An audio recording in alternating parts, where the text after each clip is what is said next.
All right, here is a little bit more on adding and subtracting fractions with the same denominators. As long as the denominators are the same, you just add or subtract like you've always done before.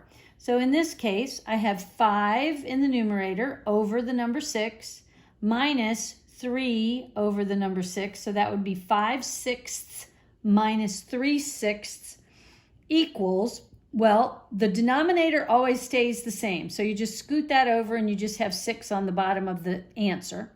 And then the top becomes 5 minus 3 equals 2. So now my answer is 2/6. However, this is not in its simplest form, and I'm going to go into that in a whole lot more detail, but this is why you need to know your multiplication facts. And because your multiplication facts are the opposite, so to speak, of your division facts.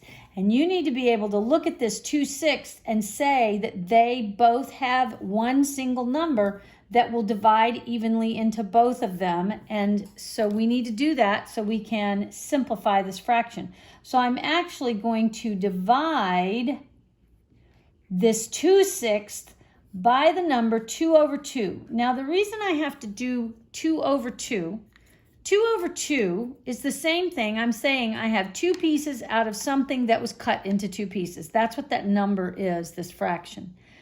But if I have 2 pieces of something that was cut into 2 pieces, it's actually the same thing as having the one whole thing. And anything divided by 1 is still the original problem. So I am saying 2/6 divided by the number 1 is still going to give me an answer of 2/6, but it's not going to look the same. So now what I've got is 2 divided by 2 equals 1, and 6 divided by 2 equals 3. So what this is telling me is that 2/6 is exactly the same as the fraction 1/3. And we'll talk about that a little more in a minute. Now, the next one, I had an addition problem. I had 10 over 11 plus 12 over 11. So I have the fraction 10/11 plus 12/11. Notice this 12/11 is actually larger. This number 12 is larger than the denominator. We can have that. It's just telling me I've got more than one whole thing right here. And I almost have one whole thing right here because I have 10 over 11. So when I add them together, the denominator stays the same. It stays the 11. But then the numerators add together to give me 22. Well, this is what we call an improper fraction because the top numerator is larger than the denominator. We don't want to see it like that.